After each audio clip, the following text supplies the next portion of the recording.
तो कैसे हैं बच्चे लोग? होप सो कि मस्त होंगे, बिंदास होंगे और जहां पे भी होंगे आप अपनी बोर्ड की तैयारी में लग गए होंगे। जैसा कि क्लास 12 का वीडियो आ चुका है, अब हमारे क्लास 10 के बच्चों की बारी है। जो बच्चे क्लास 9th में हमारे साथ जुड़े थे वो इस साल क्लास 10th में जा चुके हैं और बोर्ड का प्रिपरेशन उन्होंने स्टार्ट कर दिया होगा। और वो लोग सभी इसी डिलेमा में थे कि हमारे सर जो है अभिनव सर वो आएंगे कि नहीं आएंगे। मैंने कहा था कि मैं जरूर आऊंगा और मेरा वादा था कि मैं आपके पास आऊंगा। मर गया तो क्या हुआ, फिर भी वापस आऊंगा। तो मैं वापस आ चुका हूं अपने चैनल एज पाठशाला पे हमारे प्यारे प्यारे बच्चों के साथ बोर्ड में इस बार फिर से झंडे गाड़ने के लिए। आप सभी लोगों ने मेरा रिजल्ट देखा होगा कि पिछले सेशन में जो बच्चे मेरे साथ जुड़े हुए थे उनका रिजल्ट कैसा रहा। जो लास्ट हमने कुछ दिन में लास्ट जो वन शॉट वीडियोस लाए थे, वन शॉट क्लासेस लिए थे, लाइव क्लासेस लिए थे, उसका भी रिजल्ट पे काफी बड़ा असर पड़ा था, उसका भी काफी बड़ा इफेक्ट पड़ा था। और उससे भी जो इंक्रीमेंट हुआ था नंबर्स में वो भी हमने को देखने के लिए मिला। और क्लास से जो क्लास में हमने डायरेक्ट क्वेश्चन सॉल्व किए थे वो डायरेक्ट क्वेश्चंस बोर्ड में देखने के लिए मिला था। और उसका इफेक्ट रिजल्ट में देखने के लिए मिला, जैसा कि मैंने पोस्ट किया था और उस पोस्ट में आप सभी लोगों ने उस रिजल्ट को देखा होगा। तो सिर्फ क्लास 10th का बोर्ड में हमने झंडा नहीं गाड़ा, क्लास 12th के बोर्ड में भी झंडा गाड़ा। क्लास 12th का बोर्ड मैंने क्लास 12th का जो बोर्ड का रिजल्ट था वो मैंने पोस्ट नहीं कर पाए क्योंकि मैं थोड़ा सा बाहर था, बिजी था। तो वो मेरे इंस्टाग्राम के चैनल पे आप जाएंगे तो इंस्टाग्राम के चैनल पे आपको देखने के लिए मिल जाएगा। एज पाठशाला नाम से ही इंस्टाग्राम का चैनल, तो आप सर्च करेंगे इंस्टाग्राम पे तो वहां पे भी आपको मिल जाएगा।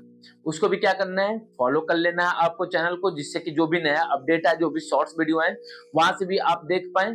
और साथ ही साथ यूट्यूब पे तो सब्सक्राइब करके रखना है, बेल आइकन बटन भी दबा देना है। जैसा कि मैंने इंट्रोडक्शन वीडियो में आप सभी लोगों को बता दिया कि हमारे बोर्ड के क्लासेस के लिए कुछ हम लोग स्पेशल लेके आए।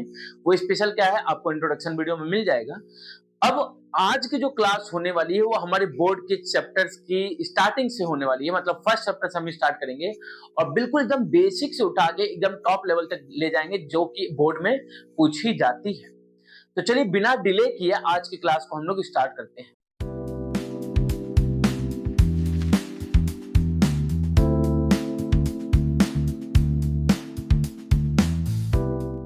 आज की क्लास में जो हम पढ़ने जा रहे हैं वो पढ़ने जा रहे हैं रियल नंबर। क्या पढ़ने जा रहे हैं बच्चा? Real number. तो रियल नंबर जो है वो सबसे पहला चैप्टर है क्लास 10 के बोर्ड का। क्लास 10 के बोर्ड का जो सबसे पहला चैप्टर है दैट इज रियल नंबर। आपने कभी रियल नंबर क्या होता है, तो रियल नंबर जो होता है वो कलेक्शन होता है। कलेक्शन किसका होता है? तो आपने कभी कलेक्शन होता है रैशनल नंबर का एंड इरेशनल नंबर का। रैशनल नंबर का एंड इरेशनल नंबर का जो कलेक्शन होता है उसको हम कहते हैं रियल नंबर। अब आपने को ये रैशनल नंबर क्या होता है, तो रैशनल नंबर एक नंबर जिसको p बाई क्यू के फॉर्म में लिखते हैं, जहां पे p एंड q हमारे क्या होते हैं, को प्राइम नंबर्स होते हैं and q is not equal to 0 होता है। तो हमने कहा कि भैया कलेक्शन ऑफ नंबर्स जहां पे p बाई q जो होते हैं, p और q को प्राइम होते हैं और q नॉट इक्वल टू 0 होता है। और एक ऐसा नंबर जिसको कि p बाई q के फॉर्म में नहीं लिख सकते उसको हम क्या कहते हैं, इरेशनल नंबर कहते हैं। आपने कहा बेहतरीन। साथ ही साथ हमने कहा कि जो टर्मिनेटिंग डेसिमल नंबर होते हैं, टर्मिनेटिंग डेसिमल नंबर होते हैं वो भी हमारे क्या होते हैं, तो वो भी हमारे रैशनल नंबर होते हैं। और अगर नॉन टर्मिनेटिंग है, क्या है बच्चा, नॉन टर्मिनेटिंग के साथ साथ रिकरिंग है, नॉन टर्मिनेटिंग के साथ साथ अगर रिकरिंग है तो वो भी क्या हो जाएगा, रैशनल नंबर। और नॉन टर्मिनेटिंग के साथ, नॉन टर्मिनेटिंग के साथ अगर नॉन रिकरिंग है, नॉन टर्मिनेटिंग के साथ नॉन रिकरिंग है तो ऐसे नंबर को हम क्या कहते हैं, इरेशनल। आपने कहा बेहतरीन। यहाँ पे इस चैप्टर में आपको क्या क्या चीजें पढ़नी है उसको समझिए। अगर हम बात करें बोर्ड के अकॉर्डिंग, तो बोर्ड के अकॉर्डिंग यहाँ से 4 मार्क्स आपके बोर्ड में बनता है। कितने मार्क्स बनते हैं? 4 मार्क्स आपके बोर्ड में यहाँ से बनता है। यहाँ से सिर्फ 2 टाइप के क्वेश्चंस आते हैं। पहला जो क्वेश्चन है वो proving of irrational number, proving of irrational number है। और जो दूसरा क्वेश्चन है वो हमारा एचसीएफ एंड एलसीएम के बेस पे, एचसीएफ एंड एलसीएम के बेस पे याद रखिएगा। और एचसीएफ एंड एलसीएम भी किससे निकालना है, हमारा प्राइम फैक्टराइजेशन मेथड। किससे फाइंड करना है? प्राइम फैक्टराइजेशन मेथड, जो कि आपने बचपन में सीखा था, जो कि आपने बचपन में सीखा उसी मेथड था। पहले हमारे पास एक मेथड होता था जिसको हम कहते थे डिवीजन मेथड, ठीक है, division method, long division method या फिर इक्विलिट्स डिवीजन लेमा, इक्विलिट्स डिवीजन लेमा। ये हमारे पास पहले कुछ मेथड्स थे जिनका हम यूज करते थे एचसीएफ और एलसीएम फाइंड करने के लिए, बट आफ्टर कोरोना ये जो टॉपिक्स था उसको हमारे सिलेबस से एक्सक्लूड कर दिया गया और सिर्फ यही दो टॉपिक हमारे सिलेबस में रखा गया। पहला प्रूविंग ऑफ इरेशनल नंबर और दूसरा एचसीएफ और एलसीएम को हम प्राइम फैक्टराइजेशन से कैसे फाइंड करेंगे। ये सारी चीजें आपको पढ़नी, तो इससे रिलेटेड वर्ड प्रॉब्लम आएगा और ये तो आपको डायरेक्ट प्रूविंग की आएगी। तो आपने प्रूविंग ऑफ इरेशनल नंबर मतलब क्या है, तो इरेशनल नंबर दिया होगा और आपको प्रूफ करना होगा कि वो इरेशनल नंबर है।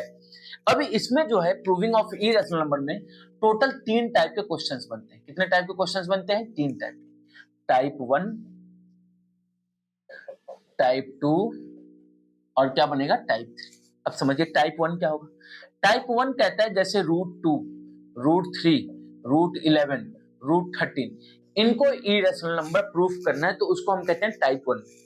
टाइप 2 कहता है कि एक rational number plus minus irrational number हो तो इसको हम इरेशनल नंबर कैसे प्रूफ करेंगे। Example 2 plus √3, 5 minus √2। तो इस टाइप के नंबर को हम इरेशनल नंबर कैसे प्रूफ करते हैं इसको हम देखते हैं टाइप 2 में। और टाइप 3 जो होता है वो हमारा बताता है irrational number plus minus irrational number. तो ऐसे नंबर को हम इरेशनल कैसे प्रूफ करते हैं, जैसे √5 प्लस √3 या √5 माइनस √7।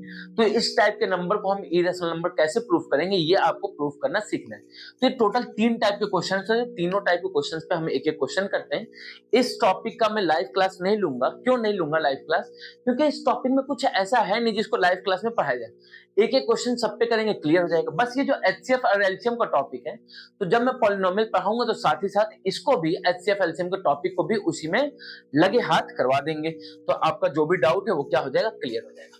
तो चलिए भाई बात करते हैं हम इरेशनल नंबर की प्रूविंग, और वो भी कौन सा? तो टाइप 1। आपने कहा कि भैया जो इरेशनल नंबर होता है उसकी प्रूफ करने के लिए एक मेथड आता है। उस मेथड का जो नाम है उस मेथड का नाम है मेथड ऑफ कंट्राडिक्शन। क्या है बच्चा मेथड का नाम? तो मेथड ऑफ कंट्राडिक्शन। अभी मेथड ऑफ कंट्राडिक्शन क्या कहता है, क्या होता है उसको समझिए। मेथड ऑफ कंट्राडिक्शन कहता है कि अगर मान लीजिए आपके पास कुछ चीजें हैं और उसके होने की सिर्फ 2 पॉसिबिलिटी है, जैसे मैंने कहा हमारे पास या तो दिन होगा या तो रात होगा। दोपहर और शाम को हम भूल जाते हैं, तो दिन होगा या तो रात होगा, या तो ठंडी होगी या तो गर्म होगा। इस तरीके से चीजों को अगर लें, या तो गीला होगा या तो सूखा होगा, इस तरीके की चीजों को अगर लेते हैं, ठीक है, या तो लड़का होगा या तो लड़की होगा। 2 तरीके के, या तो ऑड होगा या तो इवन होगा, या तो रैशनल होगा या तो इरेशनल नंबर होगा, या तो इंक्लाइंड होगा या तो डिक्लाइंड होगा। तो इस तरीके की अगर चीजों को ले जहां पे सिर्फ 2 पॉसिबिलिटीज आए, तो उस केस में हम एक मेथड का यूज करते हैं जिस मेथड को कहते हैं मेथड ऑफ कंट्राडिक्शन। अभी मेथड ऑफ कंट्राडिक्शन क्या कहता है? ये कहता है कि भैया जो भी चीज आपको मानना है उसके अपोजिट आप उसको मान लीजिए, मतलब जो भी आपको प्रूफ करना है उसका अपोजिट मान लीजिए। जैसे आपको यहाँ पे इरेशनल नंबर प्रूफ करना है तो आप मान लेंगे कि वो रैशनल नंबर है, दैट इज उसका अपोजिट मान लेंगे। अब रैशनल नंबर से रिलेटेड कोई ना कोई एक फैक्ट होगा। फैक्ट क्या है कि वहां पे जो p बाई क्यू लिखते हैं तो p और q को प्राइम नंबर होते हैं। अभी जो फैक्ट है, ये जो फैक्ट है उस फैक्ट को आप कर दीजिए गलत। उस फैक्ट को क्या कर दीजिए? गलत। तो आपने कहा जो फैक्ट है वो तो गलत नहीं हो सकता भाई, जो फैक्ट है वो तो गलत नहीं हो सकता, तो गलत क्या होगा? हमारा एजम्पशन, जो हमने माना था वो गलत है। मतलब जो प्रूवन ट्रूथ है, यूनिवर्सल ट्रूथ है, उसको तो आप गलत नहीं कह सकते, तो गलत क्या होगा? हमारा एजम्पशन गलत होगा, जो हमने माना है वो गलत होगा। अब अगर वो गलत है, एजम्पशन हमारा गलत है, तो आपने कहा भैया फिर क्या हो जाएगा? वो इरेशनल नंबर हो जाएगा। दैट मीन्स कि 2 ही पॉसिबिलिटीज थी, एक गलती हो गई तो ऑब्वियस सी बात है कि वो दूसरा हो जाएगा। तो मैंने कहा वो लड़का है तो लड़के का गलत हो गया तो क्या बन जाएगा? वो लड़की बन जाएगा। समझ में आई बातें? आपने कहा हाँ। तो चलिए चीजों को समझते हैं क्वेश्चन पे। तो क्वेश्चन कुछ ऐसा आएगा कि prove that √7 is a rational number, is an irrational number, proof करना है कि √7 हमारा क्या है? इरेशनल नंबर है। आपने कहा कि मेथड ऑफ कंट्राडिक्शन ये कहता है कि जो आपको प्रूफ करना है उसका अपोजिट लेट कर लीजिए, तो लेट कर लिया हमने, let √7 is a rational number. √7 क्या हो गया हमारा? Rational number. आपने कहा बेहतरीन। अगर रूट 7 रैशनल नंबर है तो रैशनल नंबर का डेफिनेशन ये कहता है कि अगर ये रैशनल नंबर है तो इसको हम p बाई क्यू के फॉर्म में लिख सकते हैं। So it can be written in the form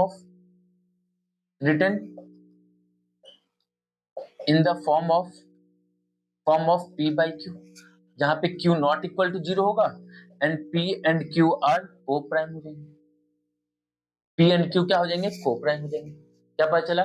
तो आपने को रूट 7 इरेशनल नंबर है तो हमने रैशनल ले लिया, और अगर रैशनल है तो रैशनल का डेफिनेशन कहते हैं कि उसको p बाई क्यू के फॉर्म में लिख सकते हैं, जहां q नॉट इक्वल टू 0 होगा एंड p एंड q क्या हो जाएंगे? को प्राइम नंबर। आपने कहा बेहतरीन। अब जो आपने स्टेटमेंट लिखा है उसको फॉर्म में लिख लीजिए। तो आपने कहा देयरफॉर रूट 7 किसके इक्वल हो जाएगा? p by Q. बचपन में जब हम मम्मी के हाथ से खाना खाते थे, ठीक है, जब सेरेलैक्स खाते थे, दूध पीते थे, तो हमको ये बताया गया था कि रूट कहीं पे भी दिखे उसको हटाने के लिए आप स्क्वायर कर दीजिए। ठीक है, जब वो दूध पिलाया जाता था तो छिपकली दिखाते थे, कहा जाता था कि वो देखो जब रूट दिखेगा तो उसको स्क्वायर करके हटा देना। तो आपने कहा हाँ हाँ हाँ, तो क्या करेंगे?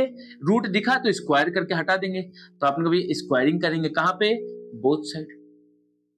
स्क्वायरिंग के बोथ साइड, तो रूट 7 का स्क्वायर 7 हो गया और ये हो जाएगा p square by q square. अगर हम यहां से क्यू स्क्वायर की वैल्यू फाइंड करें तो that will be equal to p square by 7 हो जाएगा। आपने कहा क्यू स्क्वायर की वैल्यू क्या हो गई? p square by 7। That means कि 7 किसको डिवाइड कर रहा है? p स्क्वायर को। आपने कहा कि भैया जैसे 2 जो है अगर वो 4 स्क्वायर को डिवाइड करता है तो 4 को 2 डिवाइड करेगा। मैंने कहा कि अगर 25 के स्क्वायर को 5 डिवाइड करता है तो 25 को भी 5 क्या करेगा? डिवाइड करेगा।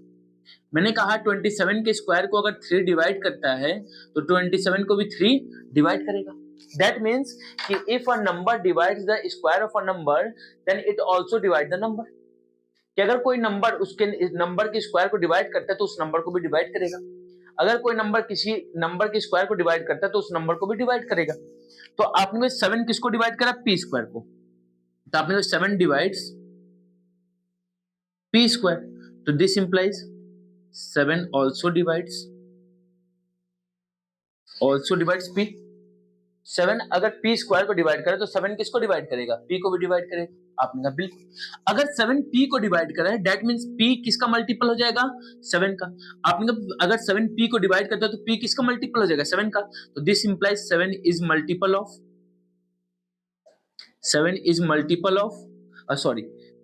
p is multiple of 7।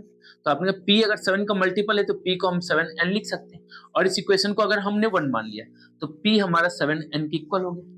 p किसके इक्वल हो गया? 7n के इक्वल। तो आपने कहा p की वैल्यू अगर हम इक्वेशन 1 में पुट कर दें तो फ्रॉम इक्वेशन 1, आपने कहा फ्रॉम इक्वेशन 1 से क्या मिल जाएगा बच्चा? तो आपने कहा q स्क्वायर जो है वो हो जाएगा 7n का whole square by 7।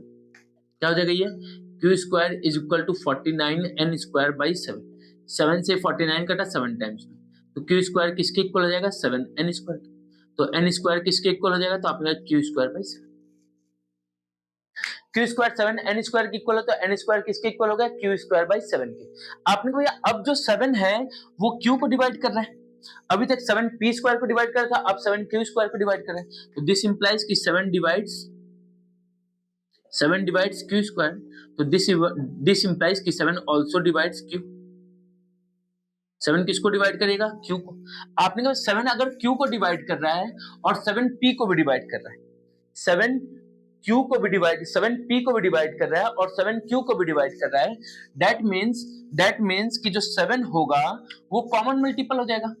This implies कि 7 is common factor of p and q। आपने कहा ये तो गलत हो गया। अभी हमने लिखा था कि p और q क्या है? p एंड q क्या है? को प्राइम है। और अभी आप कह रहे हैं कि 7 हमारा कॉमन फैक्टर हो गया p q का। को प्राइम का मतलब कि इनका कॉमन फैक्टर सिर्फ 1 होना चाहिए था, और आप कह रहे हैं इनका common factor p and q दोनों हो गया। ये तो क्या हो गया? गलती हो गई। किस चीज की गलती? फैक्ट को ही आपने गलत कर दिया भाई। आप राजा आदमी है, और राजा आदमी अपने मन से काम करता है, और मन से काम क्या किया? गलत कर दिया फैक्टे को। पूरी दुनिया चल रही थी कि को प्राइम मतलब होता है ये, और आपने कहा तहस नहस को प्राइम, ये लियो को प्राइम का। तो आपने तो गलती कर दिया, मतलब फैक्ट जो है वही गलत हो गया। दिस कंट्राडिक्ट्स इसको कंट्राडिक्ट कर रहा है, this contradicts the fact that, किस फैक्ट को कंट्राडिक्ट कर रहा है कि P and Q are coprime. ये तो फैक्ट को ही कंट्राडिक्ट कर दिया आपने, तहस नहस। P एंड Q कोप्राइम है, उस फैक्ट को ही क्या कर दिया, कंट्राडिक्ट, तहस नहस हो गया।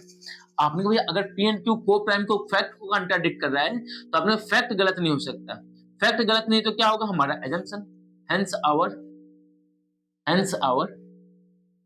Assumption is wrong.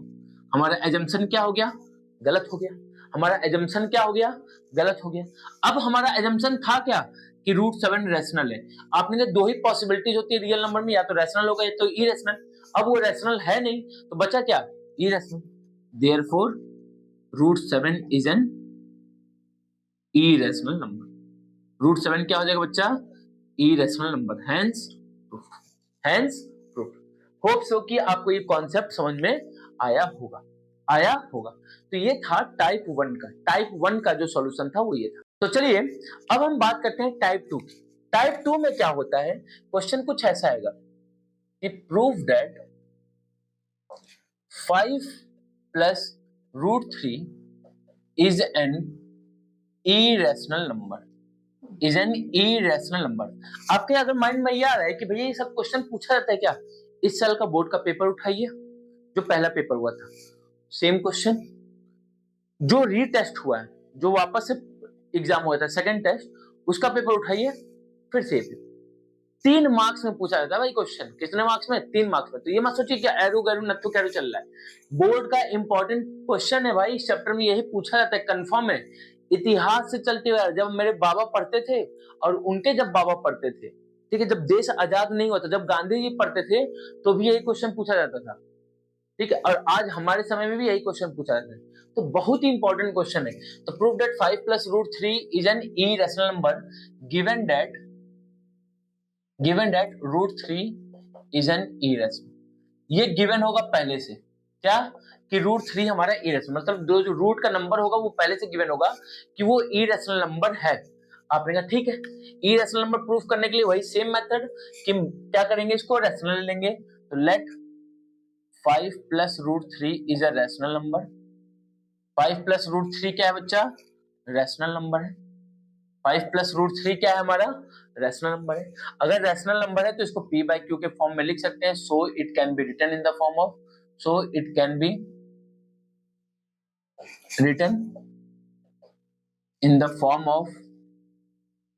the form of P by Q, where Q is not equal to 0 and P and Q are co-prime। P and Q क्या हो गए, co-prime हो गए। आपने कहा बेहतरीन। जो स्टेटमेंट आपने लिखा उसको अब वर्ड के फॉर्म में लिख लिया, मतलब मैथमेटिकल फॉर्म में लिख लिया आपने, ठीक है। आपने कहा कि भैया रूल ये कहता है कि जो रूट वाले हैं उनको एक तरफ रखेंगे और जो बाकी के नंबर हैं उनको दूसरे साइड रखेंगे। तो आपने को ये हो गया √3 और ये हो जाएगा P by Q माइनस का 5। √3 is equal to P by Q minus का 5। आपने कहा बेहतरीन। अब आपने को यहाँ पे दो पार्ट बन गया, एक हो गया LHS और दूसरा हमारे पास हो गया RHS। अगर हम LHS की बात करें तो LHS में लिखा है √3, आपने को LHS में क्या लिखा है, √3, और √3 जो है वो हमारा इरेशनल नंबर है। कहां से, तो ये गिवन है भाई, ये क्या है, गिवन है। तो इरेशनल नंबर आपको पूरा लिखना है कि √3 इज एन इरेशनल नंबर, कहां से, गिवन है। RHS की बात करें तो आपने को RHS में लिखा है P by Q माइनस का 5। आपने कहा भैया P by Q जो है वो हमारा रैशनल नंबर है, कहां से, हमारे एजम्पशन से। भाई ये तो हमने एजम्पशन किया है ना कि रूट ये P रैशनल नंबर है जिसको P by Q के फॉर्म में लिख सकते हैं, मतलब P by Q क्या होगा, रैशनल नंबर होगा। तो हमारा P by Q क्या होगा, रैशनल नंबर होगा। 5 जो होता है ये तो रैशनल नंबर होता है, जो पूरी दुनिया को पता है कि 5 हमारा रैशनल नंबर है। तो आपने कहा कि P by Q भी रैशनल नंबर है और 5 भी रैशनल नंबर है, और हमको पता है कि जो रैशनल नंबर होता है that shows closure property over subtraction. Closure property मतलब कि दो रैशनल नंबर को अगर हम सब्ट्रैक्ट करते हैं तो रिजल्ट भी रैशनल नंबर आता है, दो रैशनल नंबर को अगर ऐड करते हैं तो रिजल्ट भी रैशनल नंबर आता है। इसी को हम क्या कहते हैं, क्लोजर प्रॉपर्टी। कि दैट इज जो इनिशियल फेज में आपने चीजें लिया था वही अगर फाइनल में भी आपको मिलता है तो उसी को हम क्या कहते हैं, क्लोजर प्रॉपर्टी। तो आपने कहा कि भैया हमको पता है कि जो रैशनल नंबर होता है, rational number shows closure property closure property over subtraction. Subtraction के ऊपर क्या शो करता है? क्लोजर प्रॉपर्टी शो करता है, क्लोजर प्रॉपर्टी को शो करता है। तो therefore P by Q minus 5 क्या हो जाएगा? Rational number. दैट मीन्स कि LHS हमारा इरेशनल नंबर है और RHS हमारा रैशनल नंबर है। इस इक्वेशन को 1 मान लिया आपने। कभी अगर हम यहां से कंक्लूजन निकालें, कहां से? फ्रॉम इक्वेशन 1 से, फ्रॉम इक्वेशन 1 से अगर हम बात करें तो हमको क्या मिल रहा है? तो आपने को ये हमको मिल रहा है कि जो LHS है, LHS वो इरेशनल नंबर है। LHS हमारा क्या है? इरेशनल नंबर है। और जो RHS है वो हमारा रैशनल नंबर है। दैट मीन्स इरेशनल नंबर जो है वो रैशनल नंबर के इक्वल हो गया। इरेशनल नंबर रैशनल नंबर के इक्वल हो गया। आपने को ये तो सत्यानाश हो गया। क्या हो गया? सत्यानाश हो गया। कैसे? आपने हमने पढ़ा था रियल नंबर दो टाइप के होते हैं, इरेशनल नंबर और रैशनल नंबर। अगर इरेशनल रैशनल दोनों सेम ही होता तो हम दो टाइप के नंबर क्यों पढ़ते? दैट मीन्स कि इरेशनल नंबर और रैशनल नंबर आपस में इक्वल नहीं होते हैं। ये हमारा फैक्ट है, यूनिवर्सल ट्रूथ है। और आप कह रहे हैं कि दोनों आपस में इक्वल है। दैट मीन्स कि दिस कंट्राडिक्ट्स, ये क्या कर रहा है? कंट्राडिक्ट कर रहा है। तो this contradicts the fact that कि इरेशनल नंबर जो है can not be equal to rational number. Irrational number can not be equal to rational number. आपने कहा हाँ भैया, ये बात तो आप सही कह रहे हैं। तो अगर इरेशनल नंबर रैशनल नंबर के इक्वल नहीं होता, ये फैक्ट है। दैट मीन्स अगर आपका इक्वल आ रहा है तो क्यों इक्वल आ रहा है? क्योंकि आपका एजम्पशन गलत है। Hence our assumption is wrong. हमारा एजम्पशन क्या हो गया बच्चा? गलत। आपने भैया अगर आपका एजम्पशन गलत है, देयरफॉर आपने उसको रैशनल माना था, अब वो रैशनल नहीं रहा तो क्या हो जाएगा बच्चा? तो आपने भैया 5 + √3 इज एन इरेशनल नंबर। क्या हो जाएगा? ये हमारा इरेशनल नंबर हो गया, इरेशनल नंबर हो जाएगा। आपने कहा बेहतरीन। ये था हमारा टाइप 2, ये था हमारा टाइप 2। तो टाइप 1 मैंने बताया आपको, टाइप 2 मैंने बताया। अब जो टाइप 3 है वो जब हम लाइव क्लास लेंगे तो उसमें करेंगे टाइप 3, और साथ ही साथ उसी में HCF और LCM के क्वेश्चंस भी करेंगे। नेक्स्ट क्लास जो होगा वो HCF और LCM का इंट्रोडक्शन होगा। मैं बताऊंगा कुछ कॉन्सेप्ट, कुछ बेसिक चीजें जिससे कि रिलेटेड क्वेश्चंस आजकल बोर्ड में बनते हैं, और उसके बाद उससे रिलेटेड जो क्वेश्चन है वो मैं कराऊंगा लाइव क्लास में। तो मिलते हैं नेक्स्ट क्लास में, तब तक के लिए जय हिंद, जय भारत।